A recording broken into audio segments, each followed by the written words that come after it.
ఎదుర్కొంటా. ఇది కదా అసలైన ప్రజానాయకుడి తీరు. ఇది ఈరోజు తెలుగుదేశం ట్వీట్.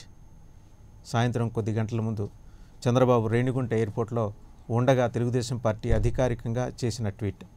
అంటే ఒక టైంని ఎలా జాగ్రత్తగా కొనుక్కోవటం, ఆ సమయాన్ని తనకు అనుకూలంగా ఎలా మలుచుకోవటం, దాన్ని ఎంత సమర్థవంతంగా సమయస్ఫూర్తితోటి దాన్ని తనకి అనుకూలంగా మార్కెటింగ్ చేసుకోవటం, ఈ లక్షణాలు పుష్కలంగా ఉన్న నేత చంద్రబాబు నాయుడు. ఆయన ఈరోజు 9 గంటలు రేణిగుంట ఎయిర్పోర్ట్లో కూర్చోవటం ద్వారా లాంజ్లో కూర్చోవటం ద్వారా రాష్ట్ర ప్రజానీకం దృష్టిని తన వైపు మళ్లించుకోగలిగారు. సరిగ్గా ఈ రకమైన ఎత్తుగడలు ఆయనకి కొత్త కాదు. కాకపోతే జనానికే కాస్త పాతగా కనిపిస్తున్నాయి. అంటే ఇంకా అదే రకమైన ఒక 20 ఏళ్ల నాటి ఎత్తుగడలతోటి ముందుకెళ్తూ వైసీపీని బీజేపీని ఇరుకున పెట్టి మొత్తం దృష్టినంతా తన వైపు ఆకర్షించుకుంటూ ఈ రాష్ట్రాన్ని ఆంధ్రప్రదేశ్ని కాపాడే ఏకైక శక్తి తెలుగుదేశం పార్టీనే. తెలుగుదేశం పార్టీ అధికారంలోకి వస్తేనే రాష్ట్రంలో ప్రజాస్వామ్యం 4 పాదాల మీద నడుస్తుంది, ధర్మం 4 పాదాల మీద నడుస్తుందని చెప్పుకునే ప్రయత్నాల్లో ఎప్పటికప్పుడు కొత్త ఎత్తుగడలతో వస్తున్నారు. సోషల్ మీడియాని చాలా సమర్థవంతంగా వినియోగించుకుంటున్నారు. అంతేకాదు అమరావతి ఉద్యమం కాస్త జాగ్రత్తగా సైడ్ లైన్ పట్టించి ఈరోజు విశాఖ స్టీల్ ప్లాంట్ ఉద్యమాన్ని భుజానికి వేసుకున్నారు. రేపు పోలవరం వస్తుంది, ఎల్లుండి రాష్ట్ర విభజన అంశాల మీద కూడా ఆందోళన మొదలవుతుంది. ఇదంతా 2 ఏళ్ల పాటు వైసీపీని బీజేపీలని అలాగే బీజేపీ అనుబంధ జనసేనని ఉక్కిరిబిక్కిరి చేసే ప్రయత్నం. ఈ ఎత్తుగడలు సమర్థవంతంగా వేయటంలోనూ దాన్ని నడిపించుకోవటంలోనూ ఆయనకున్న చాతుర్యాన్ని ఆయనకున్న సమర్థతని ఎవరు ప్రశ్నించరు. బట్ ఈ ఎత్తుగడలు ఈసారి సఫలమవుతాయా?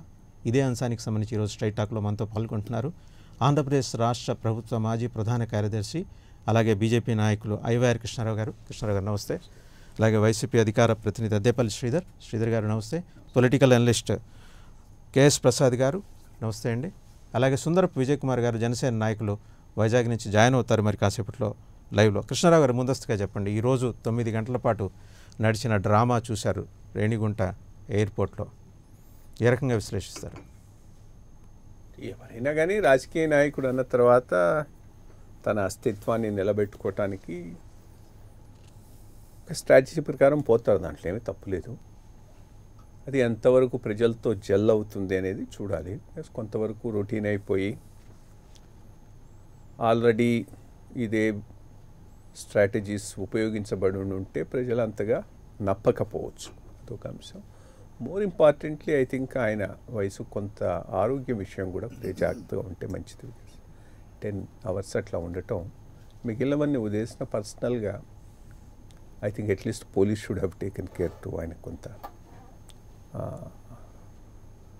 I mean proper timely food and other things are a must giving the age of the person. That's what. Sridhar garu, అంటే పాలిటిక్స్ చేయొచ్చండి, పొలిటీషియన్ అన్న అయినా పాలిటిక్స్ చేయడానికి ఉన్నారు, పొలిటికల్ పార్టీ కూడా.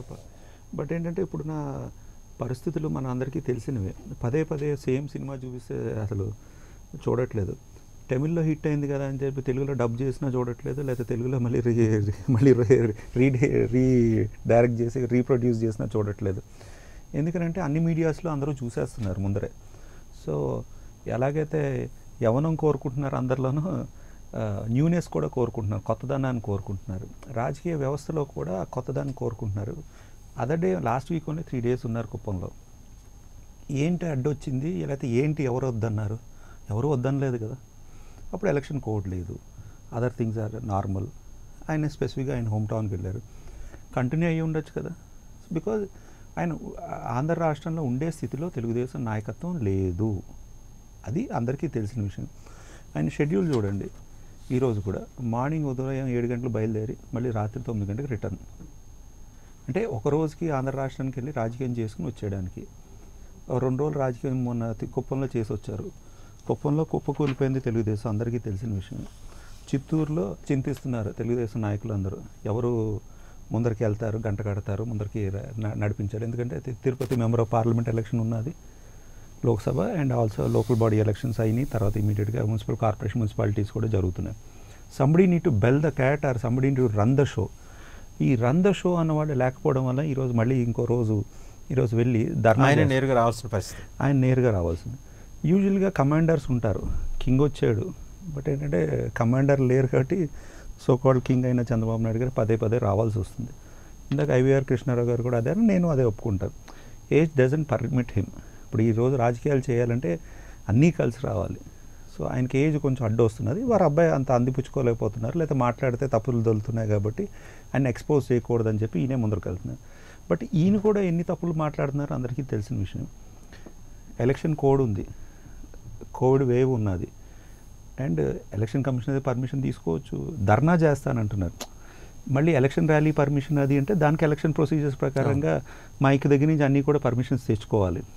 ఇవేమీ పర్మిషన్స్ లేనప్పుడు అండ్ పోలీస్ యాక్ట్ 30 ఉన్నప్పుడు when polices have refused permission, దానికి వేరే ప్రొసీజర్ ఉన్నది, అపీల్ ప్రాసెస్ ఉన్నది, both with the police force, with the collector or otherwise election commissioner or with the judiciary. Appeal process ఉన్నది, అందరికీ తెలిసిన విషయం.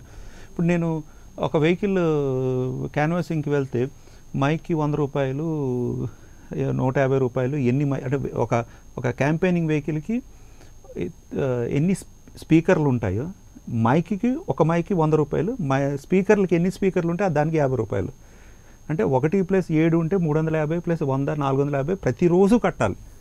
అంత ప్రొసీజర్ అంత క్లియర్గా డిమార్కేట్ అయిపోయింది. పర్మిషన్, వెహికల్కి పర్మిషన్ ఉండాలి, ర్యాలీకి పర్మిషన్ ఉండాలి, ఎక్కడి నుంచి ఎక్కడికి వెళ్తున్నారో దానికి పర్మిషన్ ఉండాలి. When they have refused permission రిపీటెడ్గా ఇలా చేయడం, నేను వెళ్తాను ధర్నా చేస్తాను అని ఆయనే ఓపెన్గా చెప్తున్నారు. అంటే limited purpose of political game plan కోసమే ఆయన ప్రతిదీ వాడుకుంటున్నారని ఎక్స్పోజ్ అవుతున్నారు, పదే పదే ఎక్స్పోజ్ అవుతున్నారు. అది కూడా ఏంటంటే మీరు చూసుకోండి, రాజ్యాధికారంలో ఉన్న తెలుగుదేశం పార్టీ క్యాబినెట్లో ఉన్న మినిస్టర్లు, సో వాళ్ళకి ఆ రోజు పవర్ వచ్చింది కాబట్టి అందరూ మినిస్టర్స్ అయ్యారు, క్యాబినెట్ అంతా ఉంది. బట్ ఎంతవరకు సహకరిస్తున్నారు చంద్రబాబు నాయుడు గారు? ఎంతమంది చంద్రబాబు నాయుడు గారితో ట్రావెల్ చేశారు ఈరోజు? ఇప్పుడు ఆయన పార్టీ ప్రెసిడెంటే కదా, ఎంతమంది ట్రావెల్ చేశారు చంద్రబాబు నాయుడు గారితో? ఎంతమంది వెల్కమ్ చేయడానికి వచ్చారు? వాళ్ళ మీడియా ఛానల్స్ కూడా ఉన్నాయి కదా, అది కూడా కనబడుతుంది కదా. వాళ్ళ మీడియా ఛానల్స్లోనే ఎంతమంది రిసీవ్ చేసుకోవడానికి వచ్చారో చూడండి. అంటే కార్యకర్తలు కొంతమంది వచ్చారు, there is no doubt about it. దాని మీద క్వశ్చన్, ఎంతమంది 14 నుంచి 19 వరకు పవర్ ఎంజాయ్ చేసిన వాళ్ళు చంద్రబాబు నాయుడుతో ట్రావెల్ చేశారు, చంద్రబాబు నాయుడు రిసీవ్ చేసుకున్నారు ఆ 2-3 జిల్లాల వాళ్ళ నాయకత్వం. అండ్ నిన్న రిఫ్యూజ్ అయ్యింది పర్మిషన్ అని చెప్పి అందరికీ తెలుగుదేశం వాళ్ళకి తెలిసాలి, అట్లీస్ట్ మిగతా వాళ్ళకి మనందరికీ తెలియకపోయినా police has intimated Chandrababu Naidu team. So అది తెలిసినప్పుడు Z+ కేటగిరీ కూడా ఆయన, అది తెలిసినప్పుడు ఏమంటే you should have avoided and taken the natural procedure. But ఏంటంటే మీకు ఒక్కసారి గుర్తు చేస్తాను, విశాఖపట్నంకి వెళ్తానని చెప్పి అప్పుడు ఒక ఇష్యూ జరిగింది, తర్వాత సబ్సీక్వెంట్గా పర్మిషన్ తీసుకున్నారు విశాఖపట్నం వెళ్తానని. ఆయన విజయవాడకి వెళ్ళి మహానాడు చేసుకుని తిరిగి హైదరాబాద్కి వచ్చేసారు. నోబడీ స్టాప్డ్ కదా. పర్మిషన్ ఉన్నప్పుడు, పర్మిషన్ లేనప్పుడు, రిఫ్యూజ్ చేసినప్పుడు విశాఖపట్నం వెళ్తానన్నారు LG పాలిమర్స్ పరామర్శించడానికి. పర్మిషన్ వచ్చిన తర్వాత he use that permission to go to Mahanadu, Vijayawada Mahanadu meeting చేసుకుని 2-3 రోజులు అక్కడ ఉండి అక్కడి నుంచి రాజకీయంగా మాట్లాడుకుని మళ్ళీ హైదరాబాద్కి వచ్చేసారు. ఎవరు స్టాప్ చేయలేదు కదా విజయవాడ నుంచి వైజాగ్ వెళ్ళి ఎంతసేపు పరామర్శించడానికి.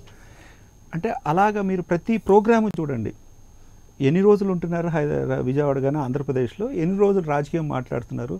ఫర్ దట్ మ్యాటర్ ఇప్పుడు స్పెషల్ సెక్రటరీ గవర్నమెంట్ ఇండస్ట్రీస్ ఈయన లెటర్ రాయడం జరిగింది పాస్కోకి, ఏమని వెల్కమ్ మీరు రండి డిస్కస్ చేద్దాం ఇచ్చేద్దాం. అంటే ఈ ఒక్క లెటర్ అన్న చంద్రబాబు నాయుడు గారు ఇలా పాజిటివ్గా ఆంధ్ర రాష్ట్రానికి రాశారా? హీ హాజ్ రిటర్న్ 10 letters మన మీడియాకు వచ్చింది. ఇది మా సెక్రటరీ గారు పాస్కోని రండి ఫ్యాక్టరీ పెట్టండి అది ఇదన్న. చంద్రబాబు నాయుడు గారి లెటర్స్ అన్నీ కూడా డ్యామేజింగ్ టు హిమ్సెల్ఫ్, ప్రొటెస్టింగ్, ఇవి.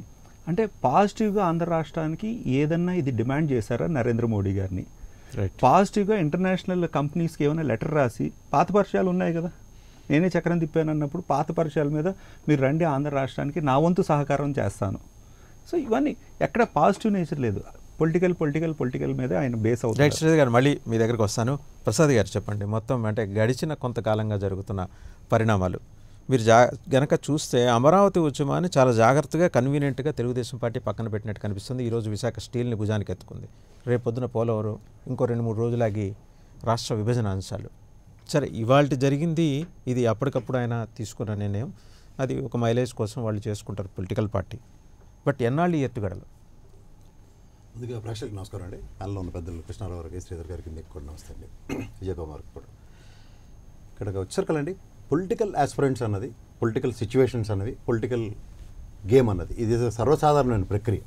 అందులో గత ప్రభుత్వంలో ఉన్న చంద్రబాబు నాయుడు గారు ఈ ఇష్యూస్ ఏవైతే ఉన్నాయో, ఉదాహరణకి పోలవరం కానీ, లేదంటే ప్రత్యేక హోదా కానీ, లేదంటే వైజాగ్ స్టీల్ ప్లాంట్ జోన్ కానీ, ఈ ఇష్యూస్ మీద ఈవెన్ వైజాగ్ స్టీల్ ప్లాంట్ ప్రైవేటీకరణ అన్న అంశం కూడా నిజంగా తీసుకుంటే ఎన్డీఏ ప్రభుత్వం రెండోసారి ప్రభుత్వం వచ్చిన దగ్గర నుంచి they are more onto the privatisation of all the national sectors.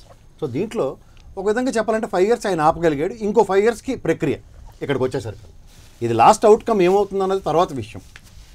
ఈ పొలిటికల్ వ్యాక్యూమ్ క్రియేట్ చేసుకుంటూ ఆయన ముందుకెళ్ళే ప్రక్రియలో ప్రతిదానికి ఆయన డిసెంట్ తయారు చేయడం. ఎందుకంటే ప్రత్యేక హోదా సాధన కోసం ఆయన లాస్ట్లో చేసిన ఆ ధర్మయుద్ధాలు, ధర్మ దీక్షలు ఏవో పేర్లు పెట్టి వాటిని కంటిన్యూస్ ప్రాసెస్లో లైమ్లైట్లోనే ఉంచుకున్నాడు. కానీ అవుట్కమ్ ఏంటంటే ప్రజాక్షేత్రంలో ప్రజలు ఆయనకి ఆ విధమైన దాన్ని యాక్సెప్ట్ చేయలేదు. ఇప్పుడు ఎప్పుడైతే ప్రత్యేక హోదా అన్నది మరుగున పడిపోతుందంటే చింతకాయ పచ్చడి అయినా సరే దాన్ని భుజాన్ని వేసుకుని తిరగవలసిన పరిస్థితి వస్తుంది. అలాగే స్టీల్ ప్లాంట్ ఇప్పుడు కొత్త హ్యాపెనింగ్ సబ్జెక్ట్ ఏంటి స్టీల్ ప్లాంట్. తర్వాత ఈ ప్రభుత్వంలో 3 రాజధానులు అన్న ప్రక్రియ వెసెస్ అమరావతి రాజధాని అన్న స్టాండ్. అక్కడ ఉన్న 435 రోజులు 440 రోజులకు అవుతుంది వాళ్ళ నుంచి. వాళ్ళు కంటిన్యూస్గా ఒక మ్యారథాన్ దీక్ష అయితే కంటిన్యూ చేస్తున్నారు. దాని అవుట్కమ్ కోసం అంటే పొలిటికల్గా ఎవరు పడితే వాళ్ళు ఓన్ చేసుకోవట్లేదు పార్టీల పరంగా. కానీ అందరూ చెప్తుంది ఏంటంటే తెలుగుదేశం వెనకాతల నుండి నడిపిస్తుంది, ముందు నడిపిస్తుంది అంటే జేఏసీ ఫామ్ చేసి ఏదో నడిపిస్తున్నారు. దానివల్ల అవుట్కమ్ ఇవాళ దాకా అయితే అక్కడికక్కడ ఎక్కడ వేసిన గొంగలి అక్కడే ఉంది. దాని మీద ఒకటి ముందుకు వెళ్ళట్లేదు. సో ఈ ఒక లీడర్, అపోజిషన్ లీడర్ అతనితో వెనకాతలు వస్తున్నారా లేదా, ఆయన వయసు ఇవన్నీ పక్కన పెట్టి ఆయన ఒకటే పోరాటం చేసుకుంటూ ముందుకు వెళ్తున్నాడు. క్యాడర్ వెనక్కి రావాలండి. అన్నాళ్ళు ఇప్పుడు తాడి చెట్టు ఎక్కివ్వండి 10 పంతులు దోస్తారు, అక్కడ చెట్టు దాకా ఎక్కి కాయ కోసి తీసుకురావాలంటే గతంలో పవర్లో ఉన్న 5 సంవత్సరాల్లో పవర్లో ఉన్న వాళ్ళు ఇవాళ పవర్ లేకపోయేసరికల్లా వాళ్ళ పరిస్థితి ఏంటంటే ఎవరు ఎక్కడ వేసిన వాళ్ళు అక్కడే ఉంటున్నారు. వాళ్ళు ప్రజాక్షేత్రంలో వాళ్ళు ధైర్య సాహసాలు ప్రదర్శించి ఒక ఉద్యమం చేయడం, ధర్నా చేయడం అంటే ఒక సిచ్యువేషన్ కూడా ఈ విధంగా ఏమవుతుంది అన్నది చూడండి. మన last 1 year Covid situation drive అవుతుంది. ఈ కోవిడ్ సిచ్యువేషన్లో ఎవరు పడితే వాళ్ళు స్వచ్ఛందంగా బయటకు వచ్చి ధర్నాలు చేసి ప్రక్రియ లేదు. ఇవాళ ఉదాహరణకి ఇవాళ ఆ స్పృహ ఆయనకు ఉంది కదా, అలాంటి ప్రక్రియ లేదు అనే స్పృహ ఉంది. ఆయన కూడా అన్ని జాగ్రత్తలు తీసుకున్నారు, ఇంతకుముందు కూడా చాలా జాగ్రత్తలు వచ్చేసరికి ఇది Z+ క్యాడర్ ఉన్న మనిషి ఎయిర్పోర్ట్కి వెళ్ళాడు అంటే ఇక్కడ హైదరాబాద్ నుంచి లేకపోతే విజయవాడ నుంచి అక్కడి నుంచి వెళ్ళినప్పుడు అక్కడ దిగిన తర్వాత ప్రోగ్రామ్ ముందే ప్రీ ప్లాన్గానే ఇస్తారు. అది ఆయన రిటర్న్ వచ్చే టైం. నేను ఇవాళ happen to be I was in Tirupati. So నేను మొత్తం డ్రైవ్ అంతా చూశాను. ఎందుకంటే 10 years మోర్ దెన్ అతను మ్యారథాన్గా కింద కూర్చునే నిరసన తెలియజేశాడు. They are tried. పోలీస్ డిపార్ట్మెంట్కి నిజంగా చేతిలేదు దండం పెట్టాలి. They tried their best to convince the great personality. So but outcome ఏంటంటే ఒక డిసెంట్ తెలియజేయడానికి వచ్చే ప్రక్రియలో ఆ డిసెంట్ ఏదో విధంగా తెలియజేయడం అన్నది ఒక ప్రక్రియ. ఎందుకంటే గవర్నమెంట్ అన్నది ఇవాళ ఉన్న సిచ్యువేషన్ ఏంటంటే పరిపుష్టంగా ఉన్న government. And more over opposition పరంగా ఒక వాక్యూమ్ క్రియేట్ చేసుకోక్కర్లేదు. ఉన్న అపోజిషన్ని స్ట్రెంథన్ చేసుకుని ప్రతిదాన్ని ఒక నిరసన తెలియజేసుకుంటూ ముందుకు వెళ్ళకపోతే ఎవరి పార్టీలో ఉన్నచ్చో వాళ్ళు కోల్పోతారు. అండ్ ప్రజాక్షేత్రంలో ప్రజలు నిలబడి ప్రజల తీర్పుల్ని యాక్సెంచే క్యారెక్టరిస్టిక్స్ ఉన్నప్పుడు రేపు పొద్దున వచ్చిన కార్పొరేషన్ ఎలక్షన్స్లోనూ వైజాగ్లో ఇప్పుడు మహా ఉధృతంగా జరుగుతున్న స్టీల్ ప్లాంట్కి ఆయన భుజాన్ని ఎత్తుకోకుండా ఇక్కడ అమరావతి ఉద్యమం మీద ఫోకస్ చేసి కూర్చున్నాడు అనుకోండి, అవుట్కమ్ ఏమవుతుంది? లేదండి ప్రసాద్ గారు, ఇక్కడ చాలా జాగ్రత్తగా గమనించాల్సిన విషయం, సమయానుకూలంగా ఆయన షిఫ్ట్ అవుతున్నారు. షిఫ్ట్ కాదండి, ఆప్షన్ షిఫ్ట్ అవుతున్నారు. ఇప్పుడు మీరు కూడా చూడండి, లేదా ఆయన ప్రధాన ప్రతిపక్షం, ఆయనకి ఆప్షన్స్ వైడ్ ఉంటాయండి. అదేనండి ఇప్పుడు అన్నిటి మీద ఫోకస్ చేసుకుని వెళ్ళాలి. ఇక్కడ ఏమవుతుందంటే ఇక్కడే 435 రోజులు 440 రోజులు ఇక్కడ ఆగి నెక్స్ట్ స్టీల్ ప్లాంట్ ఇష్యూ రాగానే అది మరి దాని మీద ఏ విధమైన ఫోకస్ చేయాలన్న ప్రక్రియకే ముందుకు. ఇక్కడ మీరు గమనించాల్సిన విషయం ఏంటంటే ప్రసాద్ గారు, ఆయన షిఫ్ట్ అవటమే కాదు, ఆయన షిఫ్ట్ అవటంతో పాటు ఆయన భుజానికి ఎత్తుకుంటున్న అంశాన్ని తన అనుకూల మీడియాలో దాన్ని చాలా పరిచేసి మరీ చూపించే ఒక గొప్ప ప్రక్రియ చూపిస్తున్నారు. అంటే చాలా స్ట్రాటజీ, చాలా సర్టెన్ అండి వాళ్ళకి. ఆ సర్టెన్ స్ట్రాటజీతోటే ముందుకు పోతా ఉన్నారు. అంటే అది వాళ్ళు ఎత్తుకున్నదే ఉద్యమం, వాళ్ళు చేసేదే పోరాటం, మిగిలిన వాళ్ళది కాదు. అలాగే ఇదే సందర్భంలో 2 పార్టీలను ఇరుకుని పెట్టే ప్రయత్నం చేస్తున్నాడు, వైసీపీని బీజేపీని ఇరుకుని పెట్టే ప్రయత్నం. ఇప్పుడు ఎప్పుడైతే ఇందాక మన శ్రీధర్ గారు చెప్పినట్టు పాస్కోతో ఒక డెలిగేషన్ అవుతుంది అంటే ఇప్పుడు మన ముఖ్యమంత్రి వర్యులు ఇచ్చిన స్టేట్మెంటే చూద్దాం. పాస్కోని I'm coordinating for the sake of Kadapa steel plant అన్నారు. And what ever it it's not for the particular steel plant in Vizag. So ఈ విధమైన ప్రక్రియలో నేను చెప్తున్నాను కదండి, ఎవరి డిఫెన్స్ వాళ్ళు యూజ్ చేస్తున్నారు. అవుట్కమ్ ఏంటంటే when BJP has taken certain stand, next day prime minister లెవెల్లోనే ఆయన కరెక్ట్ స్టేట్మెంట్ ఇచ్చారు, ఎట్ పరిస్థితుల్లో నేను ప్రైవేటైజేషన్ ఆపట్లేదు అన్నది. దానికి ఎవరి ప్రయత్నం వాళ్ళు చేయవలసింది. ఇందులో there is no excuse for Chandrababu Naidu garu in the same scenario. వైఎస్ఆర్సీపీకి కానీ సిపిఐ సిపిఎం పార్టీలు కానీ ఎవరికైనా లోకల్ గేడర్ బీజేపీ వాళ్ళకి కూడా కన్సిడరేషన్ లేదు దాంట్లో. ఎందుకంటే ప్రైడ్ ఆఫ్ వైజాగ్ విశాఖ హక్కు ఆంధ్రుల హక్కుని ఎప్పుడైతే సాధించుకున్నారో దాన్ని ఏ విధంగా నిలబెట్టుకుంటారని దాని మీద డ్రైవ్ అవుతున్నారు అందరూ. రైట్. ప్రసాద్ గారు మళ్ళీ మీ దగ్గర వస్తాను. విజయ్ కుమార్ గారు, సుందరపు విజయ్ కుమార్ గారు, నమస్తే. చూస్తున్నారు కదా అంటే నమస్తే చూస్తున్నారు కదా అంటే చంద్రబాబు ఆయన ఎత్తుగడలతోటి అధికార వైసీపీని అలాగే బీజేపీకి అనుబంధంగా అలాగే అలయన్స్ పార్ట్నర్గా ఉన్న జనసేనని కూడా ఇబ్బంది పెట్టే ఒక ప్రయత్నం చేస్తూ పొలిటికల్ ఆల్టర్నేటివ్ ఆంధ్రప్రదేశ్కి కేవలం ఏకైక రాజకీయ ప్రత్యామ్నాయం టీడీపీనే, వీళ్ళని నమ్ముకుంటే వైసీపీ బీజేపీలను నమ్ముకుంటే మన ప్రత్యేక హోదా సాధన పక్కన పెడితే అసలు స్టీల్ ప్లాంట్ కూడా ఎత్తుకుపోయే పరిస్థితి ఏర్పడుతూ ఉంది. అంటే ఉన్న సిచ్యుయేషన్ని తనకు అనుకూలంగా మార్కెట్ చేసుకుంటూ ఉన్నప్పుడు మీ పార్టీల వైఖరి ఏ రకంగా ఉండబోతోంది? ప్యానెల్లో ఉన్న పెద్దలందరికీ అలాగే ప్రైమ్ లైన్ వీక్షకులు అందరూ కూడా నమస్కారం అండి. అయితే ఒకటే మీరు అంటే పెద్దలు చెప్పినట్టు ఎవరి స్ట్రాటజీలు వాళ్ళకు ఉంటాయండి. అయితే ఈ రోజు తెలుగుదేశంకు ఉన్న స్ట్రాటజీ డెఫినెట్ గా వాళ్ళు స్ట్రాటజీ ప్రకారంగా వెళ్తా ఉన్నారు, కాదనట్లేదు. కాకపోతే ఇక్కడ ప్రజలందరూ గమనిస్తూ ఉండే పరిస్థితి ఏంటంటే వీళ్ళకి ఒక హిస్టరీ ఉంది, ఒక 40 సంవత్సరాల చరిత్ర ఉంది. ఆ చరిత్రలో ఒక 2-3 లీడర్స్ ఉంది. అంటే తెలుగుదేశం నాయకులకే తెలుగుదేశం పార్టీ వితిన్ ద పార్టీలోనే ఒక చరిత్ర ఉంది. అంటే ఎన్టీ రామారావు గారు, తర్వాత చంద్రబాబు నాయుడు గారు, ఇప్పుడు ఈ కొత్త నాయకత్వం, ఈ మూడు నాయకత్వాలు అని మనం చెప్పచ్చు. ఎందుకంటే కొత్త నాయకత్వం లోకేష్ గారు. ఈ 3 నాయకత్వాలకు ఒక హిస్టరీ ఉంది. ఆ హిస్టరీ ఎలా ఉంటుంది ఏముంటుంది అంటే కొత్తగా వచ్చి చెప్పాల్సిన పని లేదు. ఏంటంటే అసలు ఏమి రాజకీయం తెలియక కొత్తగా వస్తే చంద్రబాబు నాయుడు గారి గురించి మాట్లాడచ్చు. మొన్నే కదండి దిగిపోయారు. ఇది ఏమవుతుందంటే లాస్ట్ టైం కూడా ఈ ప్రత్యేక హోదా గురించి ఆయనకి నచ్చినట్టు చెప్పడం వల్లే ఆయన మీద నమ్మకం పోయింది.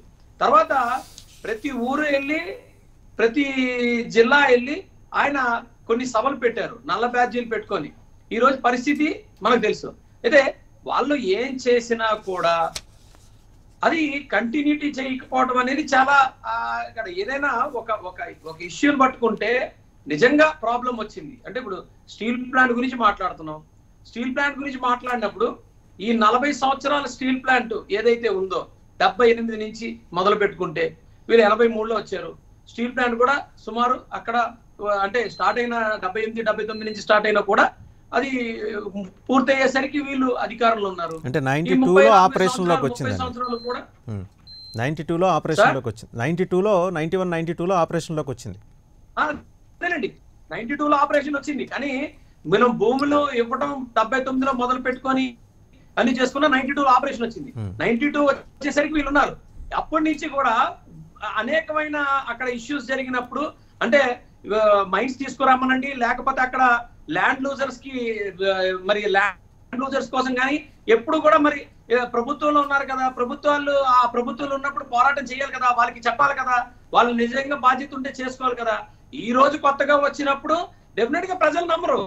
ప్రజలు ఎప్పుడు కొత్తదనాన్ని నమ్ముతారు. ఇప్పుడు కొత్తగా వచ్చిన వైఎస్ఆర్సీపీ పార్టీలు కూడా ఇప్పుడు వాళ్ళు వస్తున్నారు కానీ వాళ్ళు వచ్చిన స్టీల్ ప్లాంట్ లో నమ్మట్లేదు. ఇక్కడ ప్రత్యేకంగా కూడా మీరు గమనించాల్సింది ఏంటంటే ఒక ఉద్యమం స్టార్ట్ చేసేటప్పుడు ఉద్యమం వేరు, ఆర్గ్యుమెంట్ వేరు. ఉద్యమం స్టార్ట్ ఇప్పుడు పల్లా శ్రీని గారు ఉద్యమం స్టార్ట్ చేశారు, హంగర్ స్ట్రైక్స్ చేశారు. హంగర్ స్ట్రైక్ చేసినప్పుడు ఎందుకు వెళ్ళిపోవాలండి? పోలీసులు తీసుకెళ్లి అరెస్ట్ చేశారు, లోపల పెట్టారు, అది పర్వాలేదు, ప్రాబ్లం లేదు. కానీ యాక్టివిటీ అనేది నిజంగా ఒక ఉద్యమం తీసుకొచ్చినప్పుడు ఒక విధంగా తీసుకురావాలి. ఊరికే మనం ఉద్యమం చేశామని చెప్తే ప్రజలు ఎవరు ఆల్టర్నేట్ గా నమ్మరు. ప్రజలు ఆల్టర్నేట్ గా నమ్మారు అని అనుకుంటే ఆ కార్యక్రమం అయినంత వరకు బెస్ట్ ఎగ్జాంపుల్ పవన్ కళ్యాణ్ గారు. చాలా విషయాలు మనం మాట్లాడుకోవచ్చు. నేను రోడ్లు రిపేర్ల కోసం నేను కూర్చున్నానండి. పొద్దున కూర్చుని రెండో రోజు రాత్రి వరకు అక్కడే కూర్చున్నాను, అక్కడే తిన్నాను, రోడ్డు మీద పడుకున్నాను. స్టార్ట్ చేసిన తర్వాతే లెగుస్తానని చెప్పాను. స్టార్ట్ చేసిన తర్వాతే లేచాను అక్కడి నుంచి. అంటే నేనేదో గొప్పని కాదు. ఉద్యమం చేసినప్పుడు ప్రజల ఆల్టర్నేటివ్ గా గమనించాలి అన్నప్పుడు దాంట్లో నిజాయితీ ఉండాలి. ఆ నిజాయితీ ఉందా లేదా అనేది వీళ్ళకి ఒక చరిత్ర ఉంది. ఆ చరిత్ర మీద 100% ప్రజలు ఉన్నారు. ఈ రోజు ఆల్టర్నేటివ్ అనేది చంద్రబాబు నాయుడు గారు అనేది కాదు. కానీ ఆయన ఈ రోజు కొన్ని యాక్టివిటీస్ చేస్తున్నప్పుడు ఇప్పటికీ కూడా వాళ్ళని వాళ్ళు మోసం చేసుకుంటున్నారనే క్లారిటీ ప్రజలకు ఉంది. సరే, వాళ్ళని వాళ్ళు మోసం చేసుకోవడం పక్కన పెట్టండి, బట్ ఆయన ఏ మేరకు జనాన్ని నమ్మించగలుగుతున్నారు? మీరు అన్నారు ఇందాక నిజాయితీ, నమ్మాలి. నేను అదే 40 చెప్తున్నాను ఏళ్ల సార్, చరిత్రలో వాసుదేవ్ నిజాయితీ అనేది గారు, మ్యాటర్స్, నేను అదే నిజాయితీ చెప్తున్నా. అనేది మ్యాటర్స్, ఇంటిగ్రిటీ మ్యాటర్స్. కాబట్టి ఇంటిగ్రిటీ ఆస్పెక్ట్ వచ్చేప్పటికి తెలుగుదేశాన్ని నమ్మే పరిస్థితి లేదంటున్నారు. కానీ మిమ్మల్ని నమ్మించే పరిస్థితి, జనాలు మిమ్మల్ని నమ్మే పరిస్థితి ఉందని మీరు అనుకుంటున్నారా? అంటే బీజేపీ కావచ్చు, బీజేపీ పార్ట్నర్, అలయన్స్ పార్ట్నర్గా ఉన్న జనసేన కావచ్చు. ఎందుకంటే ఆయన చాలా సమర్థవంతంగా, ఆయన ఎత్తుగడని మీరు గమనించాలి. విజయ్ కుమార్ గారు ఆయన ఎత్తుగడని మీరు గమనించాలి. ఆయన అటు వైసీపీని ఇటు బీజేపీని కూడా ఇరుకుని పెడుతున్నారు. బీజేపీతో అలయన్స్ పార్ట్నర్గా ఉన్న మీకు కూడా రాబోయే రోజుల్లో చిక్కులు ఉన్నాయి. ఆయన చాలా పర్ఫెక్ట్ మ్యాప్ గీసి మరీ రంగంలోకి దిగారు. ఆయన్ని తక్కువ అంచనా వేయద్దు, ఆయన ఎత్తుగడలను తక్కువ అంచనా వేయద్దు. మీరు ఆయన ట్రాప్లో పడిపోతే మోసపోయేది మీరే. ఆ విషయం ఆయన ఈరోజు చేసిన దీక్ష చూడండి. ఆ వయసులో 70 ఏళ్ళ దాటిన వయసులో 9 గంటల పాటు ఆయన ఎయిర్పోర్ట్ లాంజ్లో నేల మీద కూర్చున్నారంటే ఆయనకున్న పట్టుదల చూడండి ఒకసారి. అటువంటి పట్టుదల మీ పార్టీల నాయకులకు ఉందా? మీరు అంతే సమర్థవంతంగా వ్యూహాలు రచించుకుంటూ వాళ్ళు ట్వీట్ చేశారు, ఎన్ని అవమానాలు నిర్బంధాలు ఎదురైనా సరే అసలైన ప్రజానాయకుడు ఇలాగే ఉంటారు, ఇదే రీతిలో వ్యవహరిస్తారని. సోషల్ మీడియాని వాడేస్తున్నారు, మిగిలిన అన్ని వ్యవస్థల్ని మార్కెట్ చేసుకుంటూ వెళ్తున్నారు. కానీ ఏదో ఒక వ్యవస్థలో కూడా మిమ్మల్ని మీరు మార్కెట్ చేసుకొని మిమ్మల్ని మీరు ప్రొజెక్ట్ చేసుకునే పరిస్థితి ఇవాళ మీకుందా? వాసుదేవ్ గారు, ఒకటి చాలా క్లారిటీగా నేను చెప్తానండి. ఎప్పుడైనా 2 పార్టీలు ఉన్నప్పుడు ఆ పార్టీ ఒక పార్టీ లేనప్పుడు రెండో పార్టీని భుజానికి ఎత్తుకునేది ఆల్టర్నేటివ్ కింద చూసుకుంటారు. నిజంగా మూడో పార్టీ వచ్చేటప్పుడు ఆ మూడో పార్టీ ఏంటనేది ఇప్పుడే మీరు అన్నారు, మీరు మోసపోవద్దు, మీరు ట్రాప్ లో పడద్దు. మీరు ఇక్కడ ప్రజల్లోనే 100% జనసేన అనేది నిజాయితీ అయిన పార్టీ, జనసేన నాయకుడు స్వచ్ఛమైన నాయకుడు, ఆయన్ని పాపం వీళ్ళు ట్రాప్ లో దించుతారనేది, ఈ ఎక్కడ ట్రాప్ లో దిగిపోతాడో పాపం ఆయన్ని అన్యాయం చేస్తారనే ఒక భద్రత, ప్రజల్లో భద్రంగా మమ్మల్ని చూసుకోవాలి అనేది ఒకటి ఉందండి. అది వాస్తవం. అయితే వాస్తవానికి మన ఎవరైతే చంద్రబాబు నాయుడు గారు ఉన్నారో, ఏ అంశమైనా మీరు తీసుకోండి, చంద్రబాబు నాయుడు గారికి ఏదైనా అంశం, ఈ రోజు 9 గంటలు నేల మీద కూర్చున్నారు, లేకపోతే అక్కడ కూర్చొని పోరాటం చేశారు, వాస్తవానికి కాదని అన్నట్ల. కానీ ఆయన ఏదైతే అంశం మీద ఆయన చేశారు, ఇదే కాదు ఏదైనా మీరు తీసుకోండి ఈ రాష్ట్రంలో, ఆ అంశం కోసం ఆయన ప్రవర్తించిన తీరు ఆల్రెడీ హిస్టరీ ఉంటుంది, ఆయన చరిత్ర ఉంటుంది. ఆ చరిత్రని డెఫినెట్ గా కంపేర్ చేసుకుంటారు. ఈ రోజు మేము 100% మాకున్న ప్లస్ మైనస్ ఒకటే చెప్తానండి వాసుదేవ్ గారు. మాకున్న ప్లస్ మేము నటించము, మాకున్న మైనస్ కూడా మేము నటించాం. మేము నటించి ప్రజల్ని ట్రాప్ లోకి తీసుకొచ్చి, ఇప్పుడు ట్రాప్ లోకి తీసుకొచ్చే ప్రజల్ని నమ్మించాలంటే అవ్వదండి. ఇప్పుడు మీరు ప్రజల్ని ట్రాప్ చేయక్కర్లేదండి. తెలుగుదేశం ట్రాప్ లో మీరు పడకుండా ఉంటే చాలు. మీరు ప్రజల్ని ట్రాప్ చేయక్కర్లా. ప్రజలు చాలా అప్రమత్తంగా ఉన్నారు. విజయ్ కుమార్, ప్రజలు చాలా అప్రమత్తంగా ఉన్నారు. మీరు తెలుగుదేశం ట్రాప్ లో పడకుండా ఉంటే చాలు. ఎందుకంటే ఆ ప్రమాదం కనిపిస్తోంది కాబట్టి ఇటువంటి సూచన వస్తుంది. రైట్, మళ్ళీ మీ దగ్గరకు వస్తాను. కృష్ణారావు గారు ఏంటారు? ఒకటి ప్రధానంగా మీరు అన్నది ఒకటి కరెక్టు. చాలా వ్యూహాత్మకంగా పార్టీ మీడియా ఇంటరాక్షన్తో తెలుగుదేశం పార్టీ స్ట్రాటజీ నడుస్తూ ఉంటుంది. అది ఈరోజు కాదు, ఎన్టీ రామారావు గారి టైంలో ఆయన్ను అధికారంలో తెచ్చినప్పటి నుంచి మీడియా చాలా ఇంపార్టెంట్ రోల్ ప్లే చేస్తూ ఉంది అనేది వాస్తవం. ఈరోజు విశాఖ ఉక్కు దొరక్కపోతే పోలవరం తెచ్చేవాళ్ళు, పోలవరం దొరక్కపోతే ఇంకోటి తెచ్చి ఉండేవాళ్ళు. ఏదో ఒక ఐటమ్ను ఫోకస్ చేసి దానిని మెయిన్ హెడ్లైన్లో పెట్టి రెండో రోజు దాని మీద డిస్కషన్ పెట్టి ప్రజాభిప్రాయాన్ని ఒక పార్టీకి అనుకూలంగా మార్చడానికి చాలా వ్యూహాత్మకమైనటువంటి చర్య చూస్తూ ఉంటారు. మాట్లాడే వాళ్ళు కూడా ఆ ట్రెండ్ బాగా ఎక్స్పీరియన్స్డ్గా ఒక పద్ధతిలో తీసుకుపోతున్నారు. కొంతవరకు సక్సెస్ అవుతున్నారు. బట్ ఈరోజు ఏంటంటే సోషల్ మీడియా కూడా చాలా యాక్టివ్గా ఉంది. సో ఆల్టర్నేటివ్ వాయిస్ కూడా గట్టిగా పోతుంది. మొట్టమొదట్లో ఏదో ఇక స్టీల్ ప్లాంట్ మూసేస్తున్నారు అన్న రీతిలో పెద్ద బిల్డప్ ఇచ్చేశారు. కానీ ప్రజలకు అది వాస్తవం కాదు. పబ్లిక్ రంగంలో ఉంటేనే మూతబడే పరిస్థితి ఎక్కువ ఉందా, ప్రైవేటుకు పోతే మంచి కంపెనీ వస్తే ఇంకా ఎక్స్పాండ్ అయ్యి ఎంప్లాయ్మెంట్ పెరిగే పరిస్థితి ఉందా అనే దాని మీద ఆలోచన ఒకటి మొదలైంది. అందుకనే నా దృష్టిలో ఈ స్టీల్ ప్లాంట్ ఇష్యూ వీకెన్ అయిపోయింది. ఎందుకంటే పబ్లిక్ సెక్టారు ఉండాలి అనేది ఈ ఆత్మాభిమానం ఇది అనేది ఆత్మాభిమానానికి 30,000 కోట్లు 40,000 కోట్లు ఎవడు పెట్టడండి. అది జనరల్గా అది ఊరికి వీళ్ళు క్రియేట్ చేయడానికి ఒక మేనియా క్రియేట్ చేయడానికి ప్రయత్నిస్తున్నారు. అది సక్సెస్ కాదు.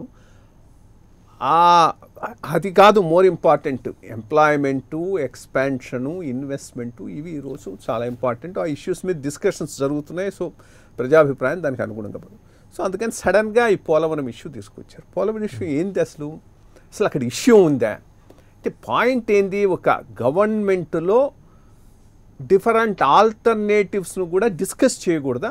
ఐ మీన్ బికాస్ అది హెడ్లైన్ చేశారు. ఈనాడు వారు అంత important news paper with so much of circulation. ఏంది వాళ్ళు హెడ్లైన్ చేసినటువంటి ఇన్ఫర్మేషను, సామర్థ్యాన్ని తగ్గించకుండా 2 సైడ్లకు ఇచ్చేటటువంటి నీళ్లు అట్లాగే ఉంచి ఎత్తు తగ్గించి కూడా దీన్ని నిర్మించటం సాధ్యమా అనే దాని మీద సాధ్యాసాధ్యాలను ఎగ్జామిన్ చేస్తున్నారన్నారు. దాంట్లో తప్పే ఉంది, అదేమి డెసిషన్ కాదు.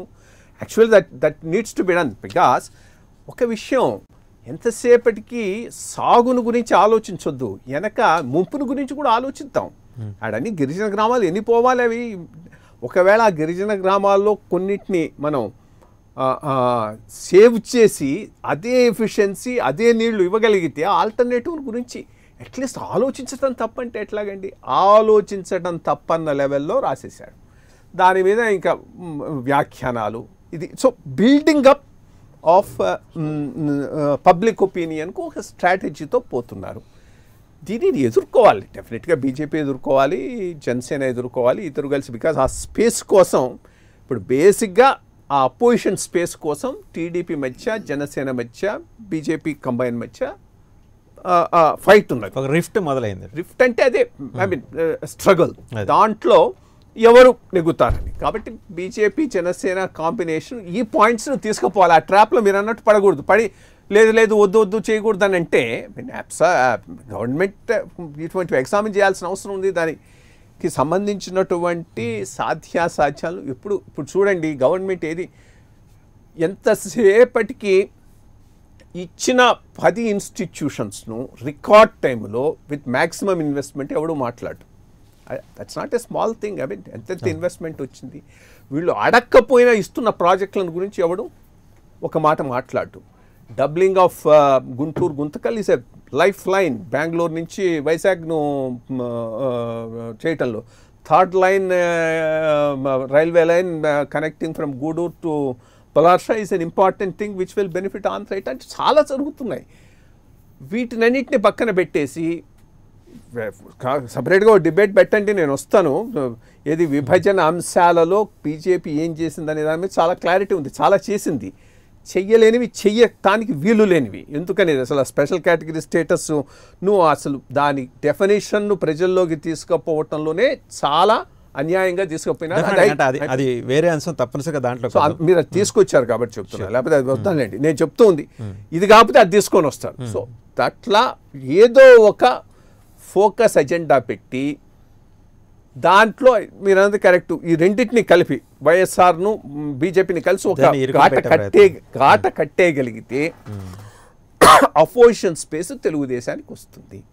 దానికోసం తెలుగుదేశం కృషి చేస్తుంది. వాళ్ళకు అనుకూలంగా ఉన్నటువంటి మీడియా వాళ్ళకన్నా ఎక్కువ కృషి చేస్తూ ఉన్నది. ఆ ట్రాప్లో పడకుండా నిజాలను ప్రజల్లోకి తీసుకుపోవటం అనేది బీజేపీను జనసేన చేయాల్సినటువంటి బాధ్యత అంతేనా. దట్ శ్రీధర్, మీరేమంటారు? అంటే ఆ పొలిటికల్ స్పేస్, తనకంటూ ఒక పొలిటికల్ స్పేస్ని ఐడెంటిఫై చేసుకోవడానికి వీళ్ళకి అంటే చాలా తక్కువలోకి వెళ్ళిపోయింది ప్రస్తుతం. ఆయన స్పేస్, లోగడ ఉన్న స్పేస్ కన్నా ఇప్పుడు చాలా తక్కువలో ఉంది. ఆ తక్కువని ఎక్కువ చేసుకునే క్రమంలో ఒప్పుకున్నా లేకపోయినా వన్ వర్డ్ ఆ పాయింట్ మీద నేను చెప్పిన తర్వాత శ్రీధర్ గారు మాట్లాడుతాం. పొలిటికల్ స్పేస్ తెలంగాణ సపరేట్ కాగానే తెలుగుదేశానికి పోయింది. అది వాళ్ళు యాక్సెప్ట్ చేయలేకపోతున్నారు. తెలుగుదేశం పార్టీ బ్యాక్ బోను తెలంగాణలో ఉన్న BC leadership and BC cadre. అది పోంగానే తెలుగుదేశం ఆంధ్రాలో వాళ్ళు ఒప్పుకోకపోయినా చాలా పరిమితమైనటువంటి స్పేస్ ఉన్నటువంటి పొలిటికల్ పార్టీ అయిపోయింది. అందుకనే 2014 ఎలక్షన్స్లో బీజేపీ అలైన్ కాకపోయినా, మోడీ వేవ్ లేకపోయినా, పవన్ కళ్యాణ్ గారు ప్రచారానికి చేయకపోయినా ఆ రోజే టీడీపీ గెలిచే అవకాశాలు చాలా చాలా తక్కువ, గెలిచి ఉండేది కాదు. అది రియలైజ్ కాకుండా అది సొంత బలం అనుకొని 5 ఏళ్ళు పాలన చేసి 2019లో కానీ మీతో కలవటం వల్ల 2019లో పోయామనే ఒక బాధ కూడా వాళ్ళకు ఉంది కదా, వేదన కూడా ఉంది కదా. ఎవరితో కలవ అంటే మీతో తర్వాత కలిసి జర్నీ చేయటం వల్లే ఆ ఇంపాక్ట్ మా మీద పడే, మేము పోయామనే భావన కూడా ఉన్నారు. కానీ ఇంపాక్ట్ రివర్స్లో ఉందని నేను అనుకుంటున్నాను. శ్రీధర్ గారు, అంటే చంద్రబాబు నాయుడు గారికి మేజర్గా ప్రాబ్లం ఏంటంటే ఎక్కడి నుంచి మొదలు పెట్టాడో అక్కడికే తిరిగి వచ్చారని చెప్పి కాంగ్రెస్తో మొదలుపెట్టిన చంద్రబాబు నాయుడు గారు తిరిగి మొన్న 2019 ఎలక్షన్ కాంగ్రెస్తో ప్రయాణించడం జరిగింది. ఇప్పుడు మళ్ళీ బీజేపీతో ప్రయాణం మొదలుపెట్టిన 2014-19 మళ్ళీ అంటే అటల్ బిహారీ వాజ్పేయి గారు వన్స్ ఒకసారి స్టార్ట్ చేసి మళ్ళీ వెనక్కి వెళ్ళి మళ్ళీ మొన్న నరేంద్ర మోడీ గారు వేవ్ని అందిపుచ్చుకొని మళ్ళీ వెనక్కి వెళ్ళి మళ్ళీ అందిపుచ్చుకోవడానికి రెడీగా ఉన్నారు.